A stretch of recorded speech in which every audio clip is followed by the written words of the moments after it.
नमस्कार छात्रों, आज की हिंदी कक्षा में आप सबका स्वागत है। आज हम खंड काव्य से रसखान के सवैयों को कंटिन्यू करेंगे।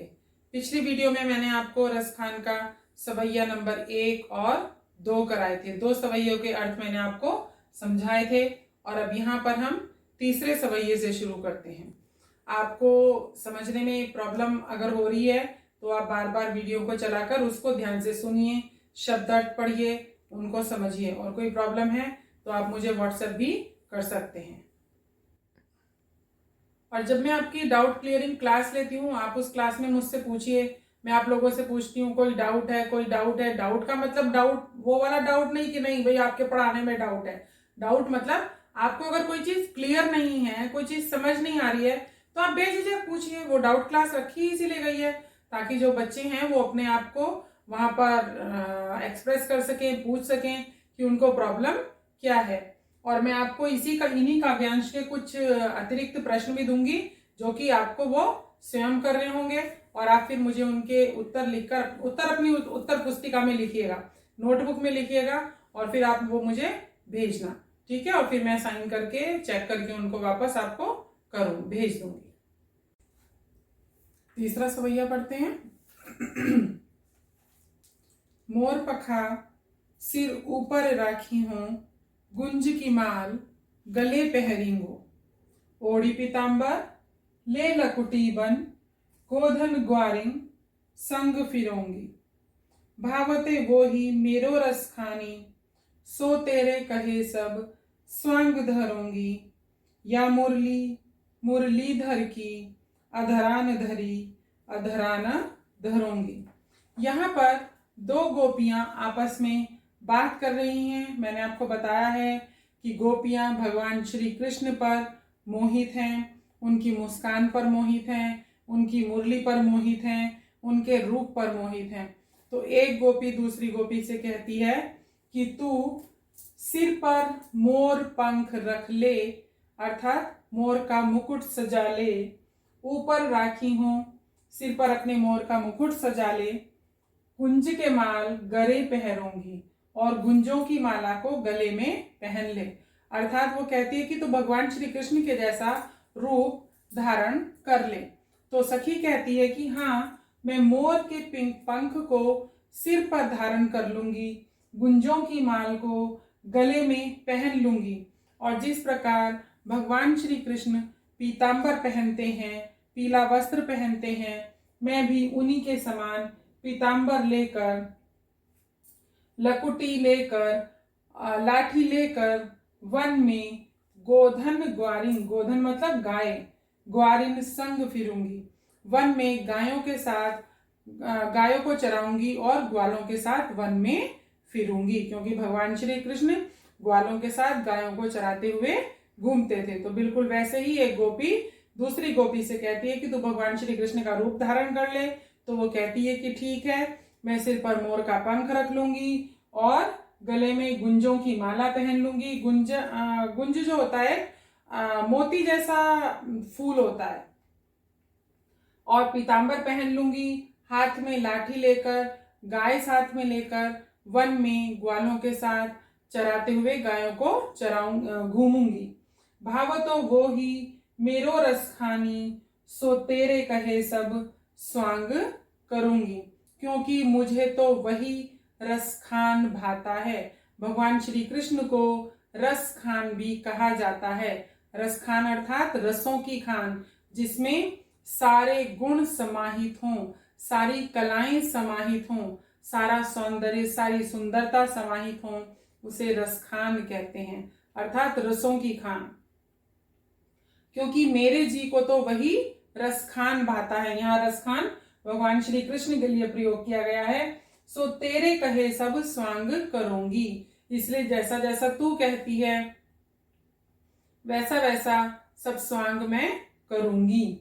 या मुरलीधर की मुरली, मगर ये जो मुरलीधर की मुरली है, भगवान श्री कृष्ण को मुरलीधर भी कहा जाता है, मगर जो मुरलीधर की मुरली है वो अपने होठों से नहीं लगाऊंगी। मुरलीधर की मुरली को अपने होठों से न लगाने का कारण है कि गोपियां जो हैं वो मुरली से सोतिया डाह करती हैं, अर्थात उन्हें ईर्ष्या होती है मुरली से कि ये जो मुरली है वो भगवान श्री कृष्ण के पास सदा रहती है।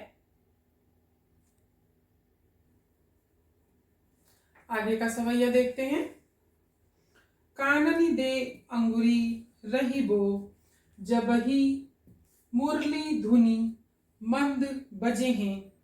मोहनी तानन सो रस खानी, अटा चढ़ी गोधन गहे ते गहे। तेरी कहे सिगरे ब्रज लोगनी, काहली को कितने समझे है। माई रिवा मुख की मुस्कानी, संभारी न जहे न जहे न जहे। अर्थात यहाँ पर कवि बताते हैं कि गोपियों के ऊपर भगवान श्री कृष्ण की मुस्कान और मुरली की तान का जो अचूक प्रभाव है उससे वो विवश हैं। मुरली की तान सुनकर गोपियां श्री कृष्ण के पीछे न दिन देखती हैं, न रात देखती हैं, न आगे देखती हैं, न पीछे देखती हैं, बस भागी चली जाती हैं। कुछ इसी भाव का वर्णन इस सवैये में किया गया है। रसखान कहते हैं कि एक गोपी दूसरी गोपी से कह रही है कि जब भगवान श्री कृष्ण की मोहनी मुरली की जो तान है, भगवान श्री कृष्ण की मुरली की जो तान है वो जब उसके कानों में पड़ेगी तो वो कानों में उंगली डाल लेगी, क्योंकि वो मोहनी तान सुनते ही, बांसुरी की मोहनी तान सुनते ही वो अपने आप को विवश पाती है और उस तान के पीछे, मंद ध्वनि के पीछे दौड़ी चली जाती है। मोहनी तानन सो रस खानी, अटा चढ़ी गोधन गहे तो गहे।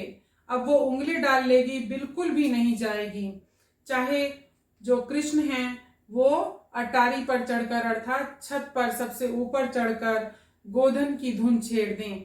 जब भगवान श्री कृष्ण गायों को चराने के लिए लेके जाते थे तो एक विशेष बांसुरी की तान छेड़ते थे जिसे गोधन कहते हैं। तो जब अगर भगवान श्री कृष्ण वो गोधन की तान भी छेड़ देंगे तो भी गोपी नहीं सुनेगी, कानों में उंगली डाल लेगी ताकि वह विवश न हो सके श्री कृष्ण के पास जाने के लिए। फिर कहती है कि देखो ब्रज के लोगों, सब सुन लो और आप लोग मुझे चाहे फिर कितना भी समझाना, ठीक है, ब्रज के लोगों सब सुन लो, आप लोग चाहे मुझे जितना भी समझाना, मगर अगर मैं वो मोहनी मुस्कान देख लूंगी और वो मोहनी तान मेरे कानों में पड़ जाएगी तो माई वाह, तो कहते हैं हायरी मैया, मैं तो अपने मन को संभाल नहीं पाऊंगी, संभाल नहीं पाऊंगी, संभाल नहीं पाऊंगी। अर्थात वो अपने आप को विवश महसूस करती हैं जब भगवान श्री कृष्ण की मुस्कान देख लेती हैं और उनकी जो बांसुरी है उसकी मोहनी तान को सुन लेती हैं। तो इस तरह से हमने रसखान के ये सवैये पढ़े। मैंने आपसे कहा था कि हम बीच बीच में अलंकार करेंगे, तो मैं अब आपको वापस सवैया नंबर 1 पर लेकर आती हूं और देखते हैं कि वहां पर कौन से अलंकार हैं। तो पहले सवैये के पहली लाइन में गोकुल गांव के ग्वारन, ग वर्ण की आवृत्ति है, इसलिए अनुप्रास अलंकार है। पहले ही सवैये की आखिरी लाइन में कालंदी कूल कदम्ब की डालन, क वर्ण की आवृत्ति है, इसलिए अनुप्रास अलंकार है। दूसरे सवैये पर आते हैं, वहां देखते हैं कि कौन से अलंकार हैं। सबसे पहले हम अनुप्रासी ढूंढने की कोशिश करेंगे क्योंकि वो बहुत आसान है ढूंढना। तो दूसरे सवैये की दूसरी लाइन में नवोनिधि, न वर्ण की आवृत्ति है। तीसरी लाइन में ब्रज के वन बाग, ब वर्ण की आवृत्ति है। चौथी लाइन में कोटिक एकल धोत के धाम, क वर्ण की आवृत्ति है। और करील के कुंजन में भी क वर्ण की आवृत्ति है, तो यहां पर भी अनुप्रास अलंकार है। और जो तीसरा सवैया है उसमें देखिए, सबसे पहले है तीसरे सवैये की दूसरी लाइन गोधन ग्वारिन, वहां पर अनुप्रास अलंकार है। और तीसरी लाइन में भावतो मेरो वही रस खानी, यहाँ रसखान शब्द के दो अर्थ हैं, एक शब्द के दो भिन्न भिन्न अर्थ हैं। मैं सिर्फ आपको एक हिंट देके छोड़ती हूँ, जब एक शब्द के दो भिन्न भिन्न अर्थ हों तो कौन सा अलंकार होगा आपको बताना है। तो इस एक शब्द के एक से अधिक अर्थ हैं और शब्द एक ही है, इसलिए यहाँ पर ये श्लेष अलंकार है। दूसरा जो चौथी लाइन में है यहाँ पर, या मुरली मुरलीधर की, यहाँ पर यमक अलंकार भी है और श्लेष अलंकार भी है। कैसे? मुरली और मुरली दो बार प्रयोग हुआ है, एक मुरली मुरली के लिए प्रयोग हुआ है, दूसरा मुरली मुरलीधर के लिए प्रयोग हुआ है। दूसरा शब्द जो यहाँ पर है श्लेष अलंकार का वो है अधरान और फिर अधरान। तो शब्द तो दो बार है, एक ही जैसा शब्द दो बार है मगर दोनों का अलग अलग अर्थ है, तो क्या हुआ वो यमक अलंकार। ठीक है, आगे चलते हैं चौथे सवैये में। यहां पर गहे ते गहे पुनरुक्ति अलंकार है। जब शब्दों का रिपीटिशन हो, जब शब्दों का रिपीटिशन हो तो पुनरुक्ति अलंकार। न जहे में भी पुनरुक्ति अलंकार है। तो ये चारों सवैये आप लोग आराम से वीडियो में बार बार सुनिए, समझिए और फिर अपनी उत्तर पुस्तिका में इनके व्याख्या को, अर्थ को बहुत ही सावधानी पूर्वक, बहुत ही साफ और स्पष्ट रूप से लिखिए। और इस रसखान के जो सवैये हैं इनकी भाषा है ब्रिज भाषा। कौन सी भाषा है? ब्रिज भाषा।